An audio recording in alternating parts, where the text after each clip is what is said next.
بسم اللہ الرحمن الرحیم۔ السلام علیکم۔ میں نے آج کے لیے ایک چھوٹی سی پریزنٹیشن تیار کی ہے جی۔ It's about review of the 7 potentials اور ان کی جو ریلیٹیو پوزیشن ہے اس کے بارے میں۔ اٹس اباؤٹ 7.5 منٹس، تو اس کو سن لیں، پھر اس کے بعد ہم انشاءاللہ we'll start with the question answer session. بسم اللہ الرحمن الرحیم۔ گزشتہ چند سیشنز میں ہم نے ان 7 صلاحیتوں کو دیکھا ہے جو باقی جانداروں کے مقابلے میں انسان میں منفرد طور پر پائی جاتی ہیں۔ میں یہ بات ہی واضح کرتا آ رہا ہوں کہ ایسا نہیں ہے کہ باقی جانداروں میں یہ تمام صلاحیتیں بالکل ناپید ہیں، مگر جس درجے پر یہ انسانوں میں پائی جاتی ہیں اس درجے پر ہماری معلومات کی حد تک یہ کسی دوسرے جاندار میں نہیں پائی جاتی۔ ان صلاحیتوں میں سب سے پہلے ہم نے شعور اور خود آگہی کا ذکر کیا۔ ہم نے دیکھا کہ انسان کا شعور اور خود آگہی کن پہلوؤں سے دوسرے جانداروں سے مختلف ہیں۔ یہ موضوع آپ خانقاہ کے سیشن نمبر 26 میں دیکھ سکتے ہیں۔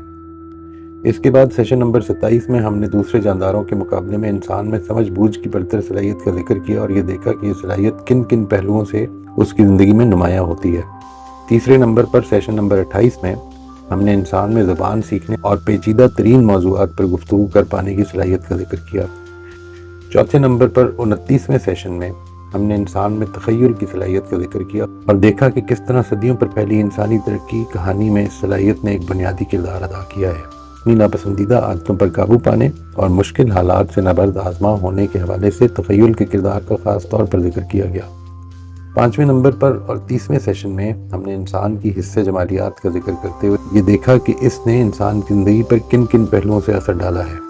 6 نمبر پر سیشن نمبر 32 میں ہم نے انسان کی قوت ارادہ کا ذکر کرتے ہوئے یہ دیکھا کہ انسان کی انفرادی بہتری کے حوالے سے یہ صلاحیت کتنی غیر معمولی حیثیت رکھتی ہے۔ آخر میں سیشن نمبر 33 اور 34 میں ہم نے انسان کے ضمیر پر بات کرتے ہوئے یہ دیکھا کہ ان 7 صلاحیتوں میں ضمیر کس طرح ایک منفرد حیثیت رکھتا ہے۔ ان پوٹینشلز کے بارے میں 3 باتیں ذہن میں رہنی چاہیے۔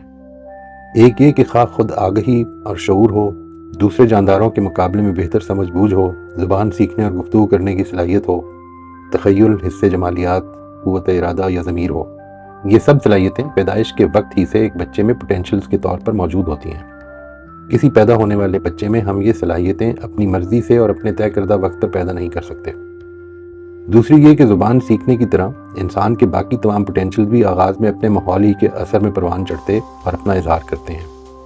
آغاز میں ایک بچہ اپنے ماحول ہی میں بولی جانے والی زبان بولتا، اسی کی اقدار سیکھتا اور انہی اقدار کے حوالے سے اس کا ضمیر اسے ملامت کرتا ہے۔ تاہم انہی صلاحیتوں میں پختگی کے باعث بچہ آگے چل کر ماحول سے ملنے والی معلومات، احساسات اور رویوں میں ترک و اختیار کا فیصلہ کرتا ہے۔ تیسری یہ کہ ان میں سے ہر صلاحیت میں ارتقاء دوسری صلاحیتوں میں بہتری کا باعث بنتا ہے۔ دوسرے الفاظ میں کہیے تو یہ صلاحیتیں باہمی طور پر معاون ہوتی ہیں۔ اگر ہم ہاٹ ایئر بیلون کی مثال سے سمجھیں تو ہم جانتے ہیں کہ ایک کامیاب ہاٹ ایئر بیلون بنانے کے لیے ہمیں سب سے پہلے بہترین کوالٹی کا گرمی برداشت کرنے والا مٹیریل چاہیے، ہلکا پھلکا اور پائیدار فیبرک چاہیے، ایسے فیبرک سے بنا ہوا ایک ایسا غبارہ چاہیے جو ایروڈائنامکلی ڈیزائنڈ اور ویل بیلنسڈ ہو۔ اس کے اوپر اور اطراف میں گرم ہوا کے نکاس کا مؤثر نظام چاہیے تاکہ پرواز کے بعد اسے موڑا اور نیچے اتارا جا سکے، اور اس پر لوگوں کو سوار کرنے کے لیے ایک مضبوط مگر ہلکی پھلکی ٹوکری بھی چاہیے۔ تصور کیجئے کہ ہم نے یہ تمام چیزیں مہیا کر لی ہیں۔ اس کے معنی یہ ہے کہ ہم نے ایک ایسی چیز تیار کر لی ہے جو ہاٹ ایئر بیلون بننے کا پوٹینشل رکھتی ہے۔ تاہم ہاٹ ایئر بیلون کے تمام پوٹینشلز کی موجودگی کے باوجود ہماری تیار کردہ چیز اس وقت تک ایک کارآمد ہاٹ ایئر بیلون کی طرح ہوا میں اڑ نہیں سکتی جب تک ہم اسے آگ کے ذریعے سے گرم ہوا نہ دیں اور ایک ایسا ڈرائیور میسر نہ کر لیں جو اس میں موجود تمام پوٹینشلز کو مؤثر طریقے سے استعمال میں لاتے ہوئے اسے اڑانا جانتا ہو۔ اس کے بعد یہ ایک کارآمد ہاٹ ایئر بیلون کی طرح فضا میں اڑ سکتا ہے۔ تاہم اس کے ذریعے سے ہم نے اگر کسی خاص اور بامقصد سمت میں جانا ہے تو اس کے لیے ہمیں صحیح سمت کی طرف رہنمائی کرنے والا ایک کمپس یا قطب نما بھی چاہیے۔ اب آئیے ہاٹ ایئر بیلون کی اس تمثیل کی روشنی میں انسان کے ان 7 منفرد پوٹینشل اور ان میں کانشسنس، ول پاور اور کانشنس کی خصوصی پوزیشن کا جائزہ لیتے ہیں۔ ایک پہلو سے غور کیجئے تو سمجھ بوجھ کی برتر صلاحیت، زبان سیکھنے اور پیچیدہ ترین معاملات میں گفتگو کر سکنے کی صلاحیت اور تخیل اور حصہ جمالیات کے پوٹینشل بھی انسان کو دوسرے جانداروں سے ممتاز کر دینے کے لیے کافی ہیں۔ مگر دوسرے پہلو سے دیکھیے تو خود آگہی اور شعور یعنی سیلف اویئرنیس اینڈ کانشیسنس کے بغیر اپنے اندر ان 4 پوٹینشلز کو پہچاننا بھی انسان کے لیے ممکن نہیں ہے۔ انسان خود آگہی اور شعور کے ذریعے سے ایک طرف یہ جان پاتا ہے کہ اس میں یہ سارے پوٹینشلز موجود ہیں، اور دوسری طرف ان پوٹینشلز کو محض وقتی خواہشات پورا کرنے کے بجائے ان کا رخ اپنے مستقبل کے فائدے کی طرف موڑنے کا سوچ سکتا ہے۔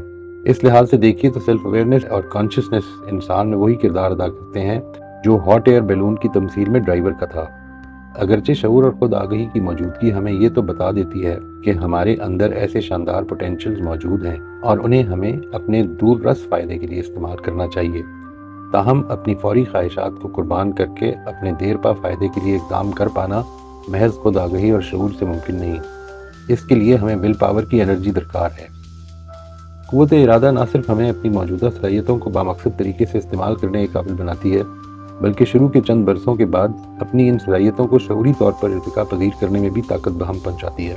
چنانچہ اس لحاظ سے دیکھیے تو انسان میں ول پاور وہ کردار ادا کرتی ہے جو ہاٹ ایئر بیلون کی مثال میں فلیم یا انرجی کا ہے۔ ایک مضبوط قوت ارادہ یا ول پاور میں یہ صلاحیت تو موجود ہے کہ وہ ہمیں اپنی امپلسز یا فوری خواہشات پر کنٹرول کرنے میں مدد کرے، مگر اپنی زندگی کی اقدار طے کرنے اور ان اقدار کی روشنی میں صحیح اور غلط متعین کرنے کی صلاحیت مضبوط ترین قوت ارادہ میں بھی نہیں ہوتی۔ دوسرے الفاظ میں یوں کہیے کہ قوت ارادہ ہمیں اپنی صلاحیتیں صحیح استعمال کرنے کے قابل تو بنا سکتی ہے، مگر یہ متعین نہیں کر سکتی کہ صحیح استعمال ہوگا کیا۔ اس کے لیے ہمیں اپنی کانشنس کا کمپس یا قطب نما چاہیے۔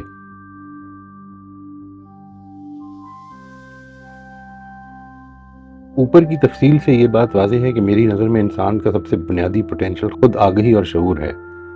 یہ ایک طرف دوسرے تمام پوٹینشل سے آگاہ رہتا اور دوسری طرف advanced cognitive abilities, language and communication, imagination اور ایستھیٹکس کے پوٹینشلز کی آبیاری کے لیے انسان کو متوجہ کرتا ہے۔ خود آگہی اور شعور ہی انسان کی قوت ارادہ یا ول پاور کو اپنے طے کردہ مقاصد کے لحاظ سے کام کرنے کا حکم دیتا ہے۔ اس خود آگہی اور شعور کو سیدھا راستہ دکھانے کا کام کانشنس یا ضمیر کرتا ہے۔ اس لحاظ سے دیکھیے تو انسان کے باقی تمام پوٹینشلز کو صحیح راستہ دکھانے والا پوٹینشل ضمیر ہے۔ سیلف اویئرنیس اینڈ کانشیسنس ایک طرف ضمیر کے احکام لیتا اور دوسری طرف اپنی اندرونی اور بیرونی صورتحال ضمیر کو کمیونیکیٹ کرتا ہے۔ اگر کبھی انسان کے اعمال کے نتیجے میں اس کا ضمیر خاموش ہو جائے تو پھر اس کا شعور نرگسیت یعنی نارسسزم کا شکار ہو جاتا ہے اور اس کی تمام تر صلاحیتیں محض اپنی خواہشات پورا کرنے میں لگ جاتی ہیں۔ اس مقام پر انسان جو ان 7 یونیکلی ہیومن پوٹینشلز کا مالک ہے، بصیرت سے محروم ایک بدترین جانور بن جا سکتا ہے۔ یہ ہے ہماری presentation G.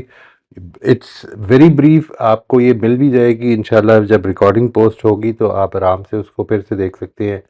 But if you have any questions, اس میں جو بیسک پوائنٹس ہیں وہ آخری سلائیڈ میں میں چاہتا ہوں کہ آپ ضرور غور کیجئے، یعنی جس میں کہ یہ بتایا گیا ہے کہ سیلف کانشیسنس جو ہے اس کا رول سینٹرل ہے، بیکاز اٹ از دونوں طرف وہ ڈائریکٹ کر رہی ہے۔ کانشنس ہمارا وہ ٹاپ موسٹ گائیڈ ہونا چاہیے۔